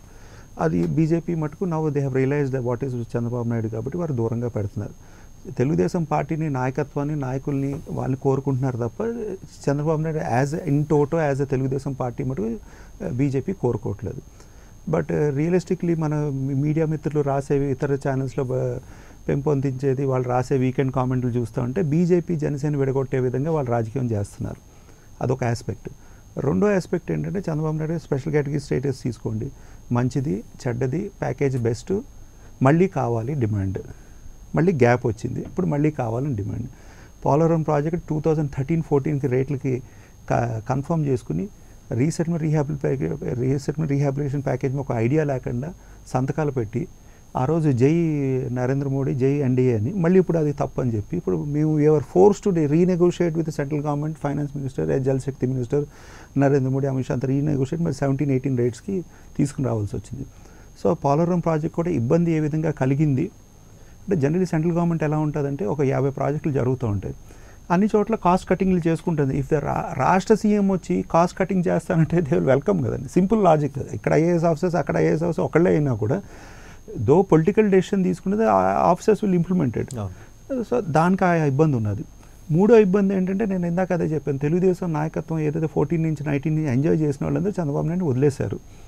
లెఫ్ట్ టు రైట్ అన్న సుజనాను సీఎం రమేష్ ఎవరైతే చంద్రబాబు నాయుడు రాజ్యసభలో ఉండేవాళ్ళు వాళ్ళిద్దరు వదిలేసి బీజేపీకి చేరిపోయారు. అంటే వాళ్ళు వదిలేశారని అనుకుంటున్నారా మీరు? అంటే ఆన్ పేపర్ వదిలేశారు, అది డీటెయిల్గా మాట్లాడుకోవాలి. అంటే ఇప్పుడున్న రాజకీయాల్లో చంద్రబాబు నాయుడు గారు ఏ విధంగా ముందరకెళ్ళగలుగుతున్నారు? Generally some people are famous, some people are notorious. ఇద్దరు అందరికీ తెలుస్తారు. Some people have history, but ఆ హిస్టరీలో ఏంటి మొదటిది ఏంటి వెన్నుపోటు, ఎండింగ్ ఏంటి ఓటు నోటు కేసు, అది హిస్టరీ. అది బట్ హిస్టరీ ఉంది అన్నప్పుడు ఆ history is mixed with notorious activities. Garu మీరు ఒక విషయం మర్చిపోతున్నారు, people's memory is short lived. అంటే మీరు ఆ వెన్నుపోట్లని ఈ ఓటుకు నోటు మర్చిపోతారండి. అంటే మర్చిపోవడం అనేది అంటే జనరల్లీ ఏమవుతుందంటే సిగ్నిఫికెన్స్ ఏంటంటే పెద్ద గీత చిన్న గీత కింద ఆలోచిస్తూ ఉంటారు ప్రజలు. రెండోది అంటే ఏ విధంగా నడుచుకుంటున్నారని చూస్తారు. ప్రభుత్వ పరిపాలన ఏ విధంగా ఉన్న చూస్తుంది. పరిపాలించే వాళ్ళకి చిన్న చిన్న ఇబ్బందులు ఉంటాయి అందరికీ. ఎవరు రాష్ట్రంలో ఉన్న ఇబ్బందులు రాష్ట్రంలో ఉంటాయి, సెంట్రల్లో ఉన్న ఇబ్బందులు సెంట్రల్ గవర్నమెంట్లో ఇబ్బందులు ఉంటాయి. అది ఎన్కాష్ చేసుకుంటే అపోజిషన్ పార్టీస్ ఉంటాయి. బట్ తెలుగుదేశం సిండికేట్ ఏ విధంగా ప్రయాణిస్తున్నది, ఏ విధంగా ప్రయాణించింది అని అంటే మీడియా సంస్థల్ని వాడుకుని ఆ డివైడ్ తీసుకుని రాగలిగారు. డాక్టర్ కృష్ణారావు గారు ఒక అనాలిసిస్ ఇస్తూ మీడియాలో తనకు అనుకూలంగా ఉన్న మీడియాలో అనుకూలంగా ఉండే వార్తాంశాలకు ప్రాధాన్యం కల్పించేట్టు హెడ్లైన్స్ కల్పించే ప్రజాభిప్రాయం ఇదే అనే ఒక ఇంప్రెషన్ని చాలా బలంగా పెనట్రేట్ చేసే కార్యక్రమాన్ని తెలుగుదేశం పార్టీ సమర్థవంతంగా నిర్వహిస్తోంది. విచ్ ఇంక్లూడింగ్ వైసీపీ సొంత మీడియా సంస్థల నుండి కూడా వైసీపీ చేసుకోలేకపోతుంది. అంటే మేము అంటే ఇంతకుముందు విపక్షంలో ఉన్నప్పుడు చేసుకోలేకపోయింది, అంటే ఇప్పుడు చేసుకోలేకపోతుంది. ఇప్పుడు మీరు ఒకసారి చూడండి, అంటే కొన్ని లేని అంశాన్ని పేపర్లో రాయించి పేపర్లో ఉన్న అంశాన్ని ప్రెస్ మీట్ పెట్టించి దానికేమో టీవీ చర్చలో పెట్టి సాయంకాలం డిబేట్ చేస్తే 2 రోజులు 3 రోజులు డిబేట్ చేస్తే మిగతా ఛానల్స్ కూడా డిబేట్ పెట్టాల్సి వస్తున్న పరిస్థితి వస్తున్నది. వచ్చేసిందనే కదా అదే అదే అంటే ఆ విధంగా ఇష్యూ ఎజెండా టేబుల్ మీదకి తెస్తున్నారు లేని విషయాన్ని. రెండో అంశం ఏంటంటే అసలు డిస్కషన్ డిబేట్ చేయకూడదు. ఒక ప్రాజెక్ట్ కడుతున్నాము. జనరలీ ఏంటంటే ఎర్లియర్ భారతదేశం స్టార్ట్ అయినప్పుడు లేకపోతే ఇతర దేశాల్లో కూడా ప్రాజెక్ట్ స్టార్ట్ చేసి మల్టీపర్పస్ ప్రాజెక్ట్ ఉండాలి, హ్యూజ్ కెపాసిటీతో డ్యాములు కట్టాలి. అప్పుడున్న పరిస్థితుల్లో ఆ విధంగా నడిచేది. ఇప్పుడు లేటెస్ట్గా వచ్చిన పరిస్థితులు ఏంటంటే అన్ని దేశాల్లో కూడా చిన్న ప్రాజెక్ట్ కట్టాలి 10 సార్లు నింపాలి. అంటే ఇప్పుడు 25 లక్షల క్యూసెక్లు ఉన్న కెపాసిటీ ఉన్న రిజర్వాయర్ కట్టే బదులు 5 లక్షల క్యూసెక్లు ఉన్న రిజర్వాయర్ కట్టి అక్కడ ఉన్న రెయిన్ఫాల్ కానీ వర్షపాతం ఫ్లడ్ సిస్టమ్ అనలైజ్ చేసి ఎన్నిసార్లు రీఫిల్ చేయగలం. తెలంగాణ రాష్ట్రంలో ఆ రిజర్వాయర్ 2-3 తగ్గించడానికి కారణం కూడా అదే, పెద్ద కెపాసిటీ బదులు ఇది. సో ఈ సిస్టమ్స్ మారుతున్నాయి. దాన్ని ఏదో ఫెయిల్యూర్ కింద మాకు అంటగట్టడం లేకపోతే సెంట్రల్ గవర్నమెంట్కి అంటగట్టడం, దాన్ని ఏదో రాజకీయంగా అది ఎజెండా కింద చేసి చర్చించడం. వారు ఉన్నప్పుడు తెలుగుదేశం 2014-2019 వరకు ఉన్నప్పుడు ఒక 3 years వరకు జనసేన, 3 years వరకు బీజేపీ కూడా వాళ్ళ పార్ట్నర్స్ ఉన్నప్పుడు కానీ ఎప్పుడైనా కన్సల్ట్ చేశారా? ఇప్పుడు ప్రధానంగా నరేంద్ర మోడీ గారు ఒక ప్రైవేటైజేషన్ మీద ఒక పాలసీ తీసుకుని రావడం జరిగింది. Is there any debate in parliament? Is there any debate in with regional parties? Is there any debate with state governments? ఆయన మొన్న 1 fine day అర్లియర్ ఒకసారి అన్నారు, ఇదివరకు చర్చ జరిగింది, బట్ అనేక కారణాలు డ్రాప్ అయింది. ఏమన్నారంటే commercial activities, business activities, service activities government చేయకూడదు. పాత రోజులు 50 సంవత్సరాల్లో మనం ప్రధానంగా హోటల్స్ కూడా కట్టారు గవర్నమెంట్ ఆఫ్ ఇండియా. ఎందుకంటే అప్పుడు హోటల్స్ లేవు కాబట్టి, బ్రిటిష్ నుంచి మన దగ్గరికి వచ్చిన హోటల్స్ కూడా లేవు ఢిల్లీలో కానీ అక్కడ. ఇప్పుడు ఆ సర్వీస్ యాక్టివిటీ వద్దు, కమర్షియల్ ఒకటి, బిజినెస్ యాక్టివిటీ వద్దు, అంత ప్రధానంగా 4 సెక్టర్సే అన్నారు. ఎందుకు 10 సెక్టర్లు పెట్టుకోకూడదు BJP? That is a BJP policy, not government of India policy. Government of India policy అన్నప్పుడు ఏమొస్తుంది, మొత్తం అందరితో చర్చించిన తర్వాత ఏదైతే ఇప్పుడు మార్చ్లో మన తిరుపతిలో జరగబోతుంది సౌత్ స్టేట్స్ అనేది, అక్కడ పాలసీలో చర్చించిన తర్వాత మీ ఒపీనియన్ తీసుకుని మన ఒపీనియన్ తీసుకుని మనందరి ఒపీనియన్ కింద చర్చించి ఇవి ఈ ప్రధానమైన 10 సెక్టర్లు గవర్నమెంటే రన్ చేయాలి, ఈ మిగతా సెక్టర్లని ప్రైవేటైజ్ చేయొచ్చు అని. ఆ చర్చ అక్కడ జరగట్లేదు. దాని కంటిన్యూషన్లోనే అర్లియర్ జరిగింది ప్రధానంగా ఫార్మర్స్ లాస్, 3 లాస్ కూడా సఫిషియెంట్ చర్చ జరగలేదు కాబట్టి వెనక్కి ముందరికి even central government BJP run చేసిన ఒక 18 months మారటోరియం కూడా ఇస్తానన్నారు. రాష్ట్రానికి వచ్చేటప్పటికి ఏంటంటే ప్రధానంగా సెంట్రల్ గవర్నమెంట్ని నిలదీసే చంద్రబాబు నాయుడు గారు కారు నిలదీసి లేకపోతున్నారు. ప్రధాన అంశాలు ఆంధ్ర రాష్ట్రానికి మేలైన విషయాల మీద ఈ సూచనలు ఇచ్చే స్థితిలో లేరు. ప్రధానంగా ఆయన పార్టీని బతికించే కార్యక్రమాలే చేస్తున్నారు. దాన్ని ప్రజల్లోకి వెళ్ళే అదే కదా చెప్పేది. అంటే అది చెబుతూనే చాలా సమర్థవంతంగా అది చేసుకుంటూ వస్తున్నారు. రేపు పొద్దున మీకు ఒక పొటెన్షియల్ థ్రెట్ ఇవ్వబోతున్నారు అనేది. ప్రసాద్ మళ్ళీ మీ దగ్గర వస్తాం. ప్రసాద్ గారు వారు ఎన్ని చేసినా కూడా అండి, because of his notorious activities famous కాదు. ఇందాక అదే చెప్పాను శ్రీధర్ గారు. అంటే ఆయనకున్న మీరు ఆపాదిస్తున్నా, నేను అనకూడదు, మీరు ఆపాదిస్తున్న కార్యక్రమాలు ఏమన్నా కూడా జనం మరిచిపోతారు. మళ్ళీ మీ దగ్గరకు వస్తాను. ప్రసాద్ చెప్పండి. అంటే జగన్మోహన్ రెడ్డి కార్మికులతో మాట్లాడిన తర్వాత స్టీల్ ప్లాంట్ దగ్గర ఉన్న ఉద్రిక్త పరిస్థితుల్లో కొంత మేరకు సడలింపు వచ్చింది. ఈ సడలింపు వల్ల తమ పార్టీకి ఇబ్బందికరమైన వాతావరణం ఏర్పడుతుందేమోనని ఆయన టక్కన ఒక నిర్ణయం తీసుకుని తెల్లారి పొద్దున ఈరోజు సరే కుప్పంది ఆయన ఒక పర్యటన చేశారు, గ్యాప్ ఇచ్చారు, మళ్ళీ ఈరోజు మళ్ళీ తిరుపతిలో దిగారు. కారణాలు ఏవైనా అయి ఉండొచ్చు కాక. బట్ ఆయన చేసిన వాళ్ళ పార్టీ చేసిన ట్వీట్ చూస్తే మీరు చూడండి, చాలా ఎనలిటికల్గా చేశారు. కాబోయే ముఖ్యమంత్రి అని చెప్పి ఎటువంటి హల్చల్ చేయలేదు ఆయన. ప్రజాస్వామ్యం మీద, వ్యవస్థల మీద నమ్మకం ఉంది కాబట్టి సహనంగా కూర్చొని పోరాటం చేశాడు.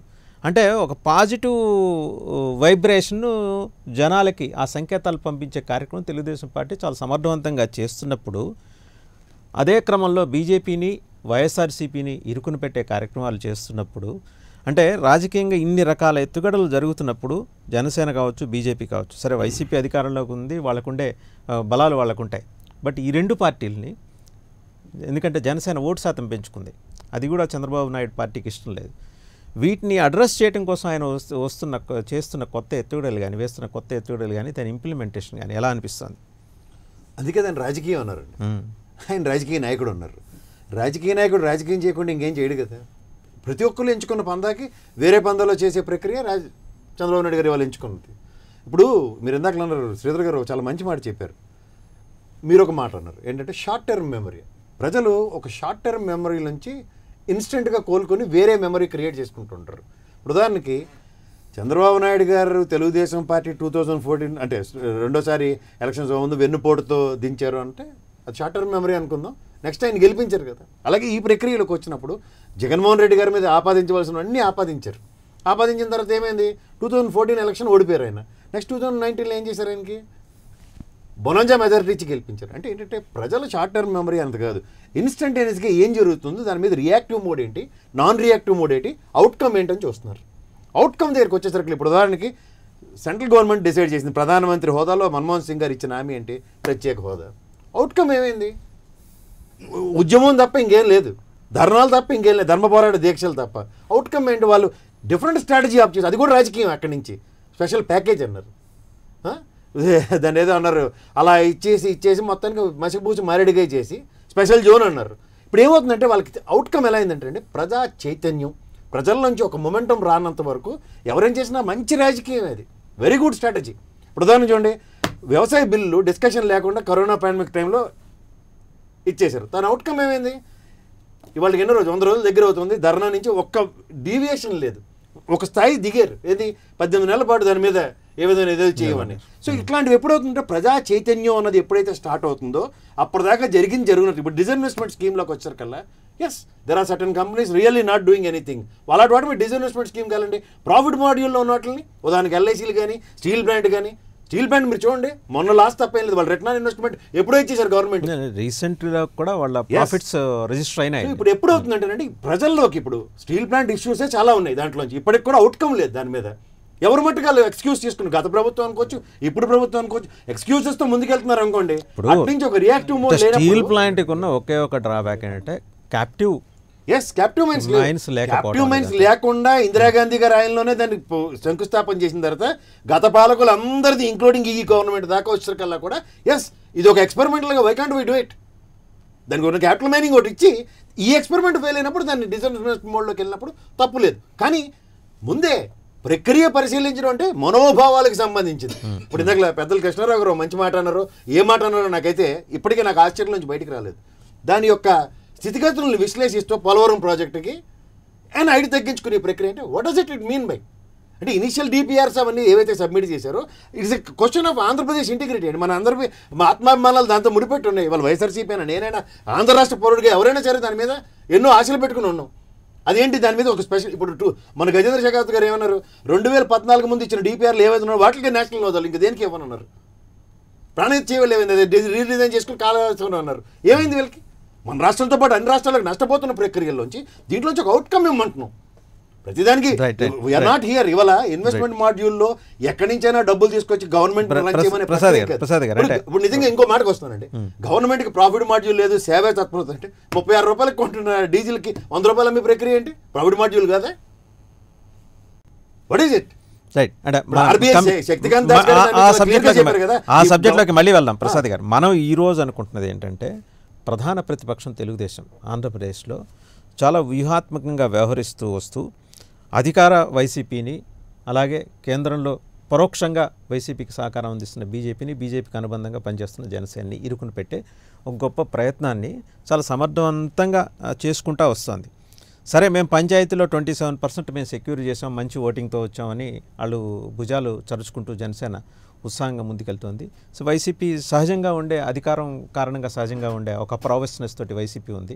బీజేపీ మేము ఎలాగో గవర్నమెంట్ ఆఫ్ ఇండియా మేమే నడుపుతున్నాం కాబట్టి సో మాకు వచ్చిన నష్టం ఏం లేదు. కానీ నష్టం ఏ రకంగా జరగబోతోంది అనే దానికి ఆయన ఈరోజు వేసిన ఎత్తుగడ కేవలం అది ఒక ప్రారంభం మాత్రమే.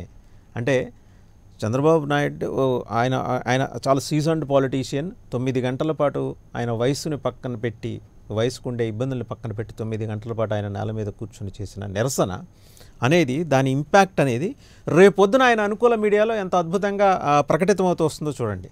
అంటే ఒక సైకలాజికల్ గేమ్ అక్కడ నడుస్తున్నప్పుడు దాన్ని ఆ గేమ్ ద్వారా బీజేపీని వైసీపీని అలాగే బీజేపీకి అనుబంధంగా పనిచేసే జనసేనని ఇరుకుని పెట్టే ఒక ప్రయత్నం చేస్తున్నప్పుడు ఆ పార్టీలు ఎలా రియాక్ట్ అవుతున్నాయనే దానికి సంబంధించి వాళ్ళు మనం మాట్లాడుకుంటాం. అదేనండి, ఇప్పుడు ఈ రాజకీయ ఎత్తుగడలో మీరు అన్నట్టుగా రాజకీయ ఎత్తుగా ఆయన ఒక పొలిటీషియన్గా చూద్దాం.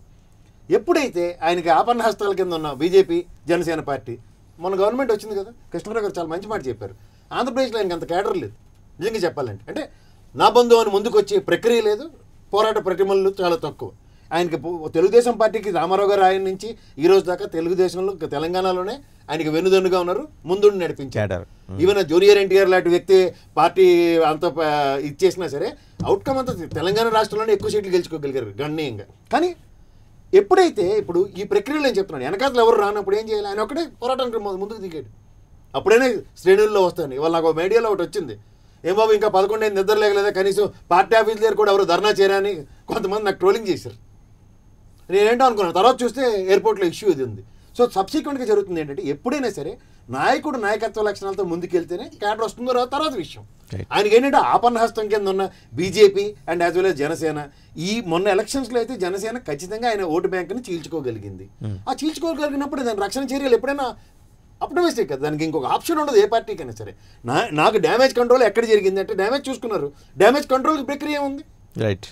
రైట్ విజయ్ కుమార్ గారు ఏమంటారు అంటే, బీజేపీ కానీ జనసేన కానీ సో విజయోత్సవంలో ఉన్నాయంటే మీరు రెండు కలిసి మీరు పంచాయతీ ఎన్నికల్లో పోటీ చేసి సరే మీ ఓటు శాతం మీరు పెంచుకున్నారు, 4 ఫేజుల్లో 18 నుంచి 27% దాకా వెళ్ళారు. సో ఇట్స్ మినిమల్ జరిగిన దాంట్లో మీరు పోటీ చేసిన దాంట్లో మీరు తెచ్చుకున్నది గొప్ప అంశమే. అయితే అంటే చిన్న ఇబ్బందినైనా సరే పెద్ద గొడ్డలతో నరికే ఎత్తుగడలతో చంద్రబాబు ముందుకు వస్తున్నప్పుడు మీరు ఏ రకంగా దాన్ని కొంబాట్ చేసే ప్రక్రియ చేస్తున్నారు? మీరు అంటున్నారు ఇందాక గతంలో హిస్టరీ ఉంది, లేకపోతే వెన్నుపోట్లు ఉన్నాయి, ఓటుకు నోటు, ఇవన్నీ జనం మర్చిపోతారండి. మీరెంత ప్రొయాక్టివ్గా మీరు జనం దగ్గరికి అంటే ఏమాత్రం విశ్రాంతి తీసుకోకుండా ముందుకెళ్తున్నారనే దాని మీదే జనం ఫోకస్ పెడతారు. మీరు ఎట్లా వెళ్ళబోతున్నారు? వాస్తవానికి ఒకటి వస్తుంది,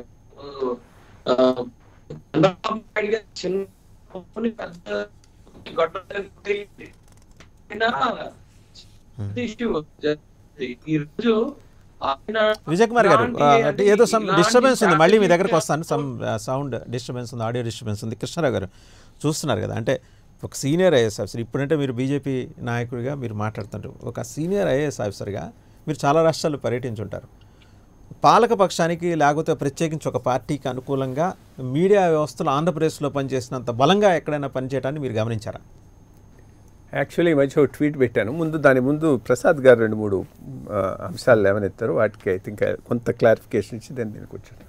ఫస్ట్ స్పెషల్ కేటగిరీ స్టేటస్ చాలా మిస్అండర్స్టూడ్ కాన్సెప్ట్ నా దృష్టిలో.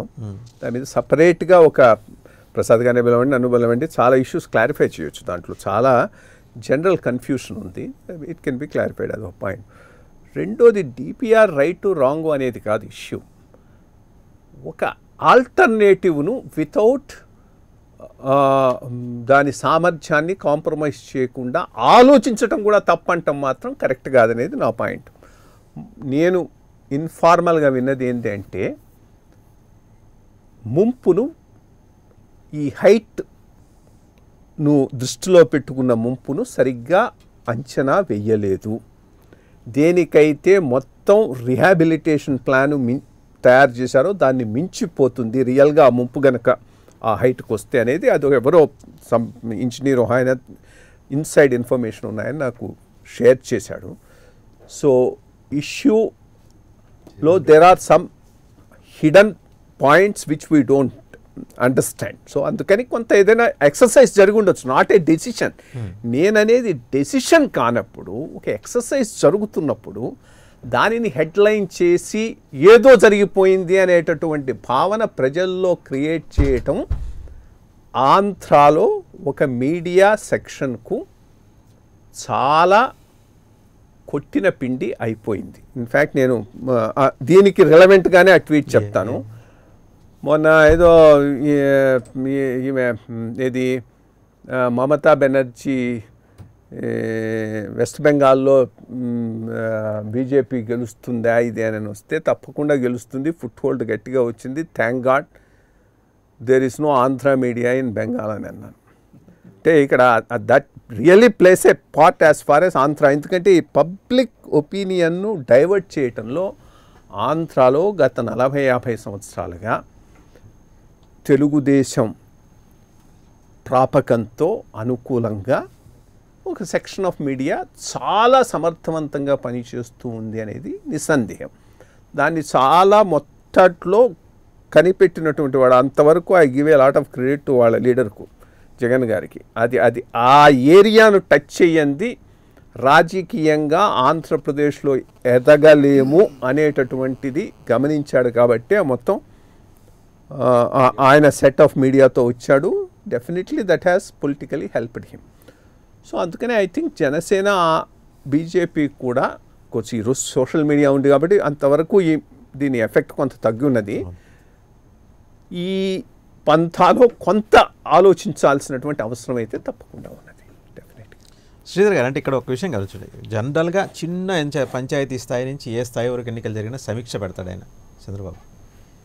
సమీక్ష రివ్యూ చేస్తాడు, క్లాసులు పీకుతుంటాడు, హెచ్చరికలు జారీ చేస్తుంటాడు, కన్నెర్ర చేస్తుంటాడు, ఉగ్రరూపం ప్రదర్శిస్తుంటాడు. రకరకాల లీక్స్ బయటకు వస్తుంటాయి ప్రతి అరగంటకి. వాళ్ళే ఇస్తారు, వాళ్ళలోనే డిఫరెంట్ మీడియాస్కి డిఫరెంట్ లీక్స్ వెళ్తుంటాయి. అంటే ఇంత పొటెన్షియల్ వ్యవస్థ మొన్నటి వరకు కూడా నడిచింది. కానీ పంచాయతీ ఎన్నికల తర్వాత అది ఎందుకు ఆయన చేయలేకపోయాడు అనేది అర్థం కావట్లేదు. జస్ట్ ఒక సమావేశం పెట్టి ఒక ప్రెస్ రిలీజ్ ఇచ్చి వైసీపీ డబ్బుతో రాజకీయం చేసింది. ఒక్కటే సమావేశం ఆయన పెట్టింది. అదే కారణం ఏంటి? అంటే మరి రాష్ట్రం మొత్తం కూడా రివ్యూ చేయలేకపోయారండి ఆయన. రాష్ట్ర నాయకత్వాన్ని అంతా కూడా కూర్చోపెట్టి రివ్యూ చేయలేకపోయారు. ఇప్పుడు ప్రధానంగా ఆంధ్ర రాష్ట్రంలో తెలుగుదేశం మా వైఎస్ఆర్సీపీ ప్రజలు కూడా ఫేస్ చేసింది local body elections, ZPTC elections, MPTC elections, జిల్లా పరిషత్ ఎలక్షన్స్, మున్సిపల్ కార్పొరేషన్, మున్సిపాలిటీస్. ఇన్ని 3 లెవెల్స్లో లోకల్ బాడీ ఎలక్షన్స్ ఎప్పుడైతే మనం ఫేస్ చేస్తున్నామో పాత ఐటమ్స్ ఓడిపోయిందని రివ్యూ చేసుకోవాలి, కొత్త దానికి ఏ విధంగా ముందరకెళ్ళాలి రివ్యూ చేసుకోవాలి. రెండూ చేయింది తెలుగుదేశం. బట్ వాళ్ళు చెప్పే నెంబర్లు ఫిగర్లు అయితే 40% గెలిచేసామని. ఎంత విచిత్రంగా మాట్లాడుతున్నారంటే తెలుగుదేశం నాయకత్వం 40% గెలిచాం అంటే గుడ్ నెంబర్. అది మళ్ళీ వైసీపీ అన్యాయం చేసింది, పోలీసులు సరిగా చేయలేదు, ఎలక్షన్ కమిషనర్ కూడా సరిగా చేయలేదు, ఆయన మీద కంప్లైంట్, ఈయన మీద కంప్లైంట్, ప్రజల మీద కంప్లైంట్, కుప్పంలో ఓడిపోయాను నేను. నిజంగా 40% గెలిచుంటే కుప్పంలో ఓడిపోయే ఆస్కారం ఉన్నది. గెలవలేదని వారికే తెలుసు. అంటే వాళ్ళు మీడియా కొంత అడ్వాంటేజ్ ఉన్నది కాబట్టి దాన్ని యూజ్ చేసుకుని అలా అంటే ఆ డిఫెన్స్ మెకానిజంలో కూడా ఫెయిల్యూర్స్ కనబడిపోతున్నాయి ప్రజలకి. ఇప్పుడు మీరు ఎంత ఏదేమన్నా కూడా ప్రజలకు తెలుసు కదా ఏ ఊర్లో ఎవరు గెలిచారు అన్నది. అటు సింపథైజర్స్ ఎవరు, సింబల్ లేదు. ఇప్పుడు ఈరోజు చూడండి చంద్రబాబు నాయుడు గారు, ఇది ఒకసారి ఫోకస్, చంద్రబాబు నాయుడు గారు ఏ విధంగా పోలీసు వాళ్ళందరూ రిక్వెస్ట్ చేస్తున్నారు. ఎర్లియర్ జగన్మోహన్ రెడ్డి గారిని అదే విధంగా చంద్రబాబు నాయుడు గారు సీఎంగా ఉండేటప్పుడు ఏ విధంగా హ్యాండిల్ చేశారు జగన్మోహన్ రెడ్డి విశాఖపట్నం. అప్పుడు కోవిడ్ లేదు, పోలీస్ యాక్ట్ లేదు, అప్పుడు ఎలక్షన్ కోడ్ లేదు. ఇప్పుడు ఎలక్షన్ కోడ్ ఉంది, ఇప్పుడు ఎలక్షన్ కోడ్ ఉన్నది. దాని ప్రాపర్ ప్రాసెస్ అంటే కలెక్టర్ పర్మిషన్ తెచ్చుకోవాలి, అయితే ఎలక్షన్ కమిషనర్ పర్మిషన్ తీసుకోవాలి. ఈయన ప్రెసిడెంట్ కాబట్టి. సో ఆ విధంగా చేయవలసింది ఏమీ చేయకుండా చూడండి పోలీసులు అందరూ బతిమాలుతున్నారు ఆయన్ని. అండ్ సర్కాస్టిక్గా కూడా, అంటే ఎంత ఫాస్ట్గా మీడియా ఉంది చూడండి, ఎంత సర్కాస్టిక్గా ఉన్నదో చంద్రబాబు నాయుడు గారిని. ఏంటి ఎవరికి సింపతి వచ్చింది, నాకు బాగా వచ్చిందంటే మీకు రాలేదు, పోలీసు వాళ్ళకి సింపతి ఎక్కువ వచ్చింది, వాళ్ళు బతిమాలుతున్నారు మిమ్మల్ని. రైట్. ఫైనల్గా అంటే ప్రసాద్ గారు ఫైనల్గా చెప్పండి. అంటే జగన్మోహన్ రెడ్డికి విశాఖపట్నంలో జగన్మోహన్ రెడ్డి చేసింది విశాఖపట్నం ఎయిర్పోర్ట్లో జగన్మోహన్ రెడ్డి చేసింది అరాచకం. ఈరోజు చంద్రబాబు తిరుపతి ఎయిర్పోర్ట్లో, రేణిగుంట ఎయిర్పోర్ట్లో చేసింది ప్రజాస్వామ్యం. అంటే రేపు పొద్దున ఖచ్చితంగా కృష్ణారావు గారు యాజ్ యూ రైట్లీ సెడ్, రేపు పొద్దున హెడ్లైన్స్ అయితే 4-5 పేపర్లు ఇదే వస్తుంది. ఏమంటారు మీరు? అదేనండి, ఇప్పుడు మీడియాని మేనేజ్ చేయడం అంటే ఒక ఇంగ్లీష్ ప్రముఖ ఛానల్ ఒకటి ఉంది, రాత్రి అంతా ఇంకా బ్రేకింగ్ న్యూస్తో ఊగిపోతారు. తెల్లారు కనీసం ఒక లోకల్ న్యూస్ పేపర్లో కూడా కవరేజ్ ఉండదు. మీడియా మీద ప్రజలు డైవర్ట్ అవుతారు, దాన్ని చూసి ఇచ్చేస్తారన్నది. చేతిలో రిమోట్లు ఉంటున్నాయి సార్, అందరూ చాలా ఫాస్ట్గా మారుస్తూ ఉంటారు. అంటే వాళ్ళు చూస్తూనే ఉంటారు. బట్ పేపర్లో అయితే కనీసం 4-5 ప్రముఖ దినపత్రికల్లో అయితే ఎవరి పేపర్లో చదివి బ్యాచ్లు ఉన్నారు, ఎవరు దాని ప్రకారం వాళ్ళు ఊగిపోయి ఆ నిమిషానికి ఆ కాఫీ టీ తాగినంతసేపు ఊగుతారు, కానీ దాని ప్రక్రియ ఉండదు. వాస్తవానికి ఏంటంటే ఎప్పుడైతే ఈ ప్రజాక్షేత్రంలో ఉన్న సమస్యల మీద ఏ విధమైన, ఇప్పుడు ఉదాహరణకి కమ్యూనిస్ట్ పార్టీలు తీసుకుందాం, ఎప్పుడైనా సరే ప్రజా సమస్యల మీద పోరాటం వచ్చేసరికల్లా ఉదాహరణకి పెట్రోల్ డీజిల్ రేట్లు పెరిగాయన్న ధర్నా కనుక చేస్తే సాయంత్రం అవుట్కమ్ ఉండేది ప్రజల దగ్గర, ప్రభుత్వం దగ్గర నుంచి. ఈ విధమైన ధర్నాన్ని చూసిన మాలాంటి వాళ్ళం ఇవాళ ప్రతి ఒక్కళ్ళు ధర్నా చేస్తున్నారు. ఇక్కడ తెలంగాణలో ధర్నా చౌకులు చేస్తున్నారు, ఇక్కడ చేస్తున్నారు, కుర్చీలు వేసుకొని వెల్కమ్లు చెప్తున్నారు. రండి బాబు, ఇవాళ బీజేపీ నాయకుడు యూనివర్సిటీ క్యాంపస్లో కూర్చుని ఒక ఛాలెంజ్ ఇస్తే ఇటు నుంచి కేటీఆర్ గారు ట్వీట్ ఇచ్చారు, చూశారు కదా మీరు అది. సో అట్లా ఎలా ఉంది, ఇప్పుడు ఎవరు అవుట్కమ్ బాధితులు ఎవరు? ప్రజలు. ఇక్కడ ప్రజాక్షేత్రంలో ప్రజాస్వామ్యంలో ప్రజాస్వామ్య విలువల్ని కాపాడుతూ ప్రజల చేత ఎన్నుకోబడిన ప్రభుత్వ ప్రతినిధులు ఎవరైతే ఉంటారో ప్రజల తరపున నిలబడినందుకు వాళ్ళు ఏం చేస్తారంటే, ఆంధ్రప్రదేశ్ ప్రజలు చాలా విజ్ఞులండి. 5 సంవత్సరాలకు ఒకసారి జడ్జిమెంట్ ఇస్తారండి. దే ఆర్ నాట్ జడ్జిమెంట్లు ఎవ్రీడే. ప్రతిరోజు పేపర్ తీసుకుని అంకెలు వేసుకుంటే వెళ్ళరు. ఇవన్నీ మీడియాలు ఏం చేసుకున్నా చేసుకోమనండి. 5 సంవత్సరాల తర్వాత ఎలాంటి ట్రీట్మెంట్ ఇస్తారంటే, ఈ గత ఎలక్షన్ ట్రీట్మెంట్ 23 సీట్లు ఇచ్చి కూర్చోబెట్టారు. నువ్వు మా గురించి పనిచేయరా బాబు అంటే ఏం చేశారు? ధర్మ పోరాట దీక్షలు, ప్రత్యేక హోదా, చేదారు అనుకుని మొత్తం అంతా తిరిగారు. అవుట్కమ్ ఏమైంది? ప్రజలకి వాట్ దే వాంట్ అన్నది is very clear and evident. If you are not focusing on ప్రజలకు ఏం కావాలో దాని మీద నువ్వు ఫోకస్ చేయనప్పుడు వచ్చే రిజల్ట్ ఇది. ఇప్పటికి కూడా నువ్వు ప్రజాక్షేత్రంలో ప్రజల తరఫున ఏం చేయాలంటే, పొట్టి శ్రీరాములు మళ్ళీ పల్లా శ్రీనివాసరావు గారు 7 రోజులు చేశారు కదా నిరాహార దీక్ష. ఇందాక మా విజయ్ గారు చెప్పారు కదా 2 రోజులు దీక్ష చేస్తే రోడ్డు పని మొదలైందని. చచ్చిపోతే దీక్ష చేయి. ఇవాళ కేసీఆర్ గారికి నీకు సెట్ ఆఫ్ ఎగ్జాంపుల్ బెటర్ కదా. చచ్చిదాకా దీక్ష చేస్తే రాష్ట్రం సిద్ధించుకున్నారు కదా. రైట్. హాస్పిటల్ పడుకొని సిలిండర్ ఎక్కించుకొని ఏం చేసావు అవన్నీ తర్వాత విషయం. ముందు నువ్వు నిరాహార దీక్షలో కూర్చో, ఫ్రంట్ అండ్ చేయి. ఇవాళ 10 గంటలు దీక్ష చేసి ఇవాళ సామర్థ్యాన్ని చూపించవు కదా. యువర్ క్యాపబుల్ ఆఫ్, ఈ వయసులో కూడా నేను ఐఎమ్ క్యాపబుల్ ఆఫ్ అని ఒక ఎగ్జాంపుల్ సెట్ చేసిన తర్వాత మిగిలిన వాళ్ళు ప్రేరేపితం అవ్వాలి. అవ్వలేదనుకోండి వాళ్ళ కర్మ. ప్రజాక్షేత్రంలో ఎప్పుడైనా సరే ప్రజల తీర్పుకి నువ్వు సంసిద్ధం అవ్వాలి. నువ్వు ఎంతసేపు లోకేష్ గారితో కంపేర్ చేసుకుని, లేకపోతే జగన్మోహన్ రెడ్డి గారితో కంపేర్ చేసి అక్కడ నరేంద్ర మోడీ గారితో కంపేర్ చేయడం వల్ల ప్రజలకు ఏ విధమైన సొల్యూషన్స్ ఉండవు. ఇవాళ స్టీల్ ప్లాంట్ నువ్వు నిరోధించే ప్రక్రియ ఉంది. 5 సంవత్సరాలు నువ్వు పాటించిన దాన్ని ఒక డెమో ఇవ్వు. ఏం చేశారన్నది ఎస్ నేను ఈ విధంగా నిరోధించగలను. అది అట్లీస్ట్ వైఎస్ఆర్సీపీ కానీ it will become an example కదా. Right, thank you. So outcome లేకుండా ప్రతి ఒక్కళ్ళు ఏది పడితే అది మీడియా అని లేకపోతే ఇంకోళ్ళని ఆపది చాలా సులువు. ఎవరు కన్వీనియంట్ మీడియాలు ఉన్నాయి. రాజశేఖర రెడ్డి గారి టైంలోనే స్టార్ట్ చేశారు ఆ మీడియా అయితే సాక్షి పేపర్. కానీ దానివల్ల ప్రస్థానం ఏంటి, ప్రభావం ఏంటి? వాళ్ళని కూడా గత 5 సంవత్సరాలు బ్యాన్ చేశారు కదా సార్ ఆంధ్ర రాష్ట్రంలో. Right right. కానీ ప్రపంచంలో రాగలిగాడు కదా ఆయన. సో మీడియాని సప్రెస్ చేసి స్ప్రింగ్ని చేత్తో పట్టుకున్నట్టే. రైట్, థ్యాంక్ యూ ప్రసాద్ గారు, శ్రీధర్ గారు, కృష్ణారావు గారు, అలాగే సుందరపు విజయ్ కుమార్ గారు. చాలా స్పష్టంగా తెలుగుదేశం పార్టీ చేసిన ట్వీట్ చాలామందిని ఈరోజు ఆకర్షిస్తోంది. కాబోయే ముఖ్యమంత్రిని అంటూ ఆయన 3rd గ్రేడ్ చిందులు వేయలేదట. అలాగే పోలీసులను గుర్తుంచుకుంటా అంటూ బెదిరింపులు కూడా చేయలేదట. ప్రజాస్వామ్యం పట్ల, వ్యవస్థల పట్ల ఆయనకు నమ్మకం ఉందట. ఎన్ని అవరోధాలు, నిర్బంధాలు ఎదురైనా సరే ప్రజల కోసం ఆయన పోరాటం చేస్తారట. సో మొత్తానికి ఈ ట్వీట్ తోటి రేపు హెడ్లైన్స్ని తాగబోతున్న తెలుగుదేశం పార్టీకి శుభాకాంక్షలు చెప్తూ ఇది ఈరోజు స్ట్రైట్ టాక్. మరి కాసేపట్లో తర్వాతి బులెటిన్ ప్రసారం అవుతుంది. చూస్తూనే ఉండండి ప్రైమ్ 9 నిజం ఇదే మా ఇజం.